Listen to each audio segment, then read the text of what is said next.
பிடிச்ச சுவையான சூடான பெப்பர் காளான் மசாலா தாங்க ரெடி பண்ணியிருக்கோம். இங்கே பாருங்கள், பார்க்க திமிட்டாக இருக்குது.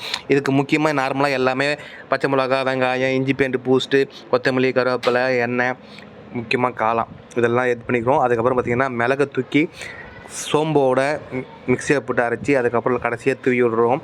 அப்போ அந்த டேஸ்ட் இருக்குது பாருங்கள், நெருக்குன்னு இருக்கும். நீங்களே ட்ரை பண்ணி பாருங்கள், சூப்பராக அருமையாக நல்லாவே இருக்கும். மறக்காமல் இதை பார்த்துட்டு சப்ஸ்கிரைப் பண்ணி பாருங்கள். இங்கே பாருங்கள்,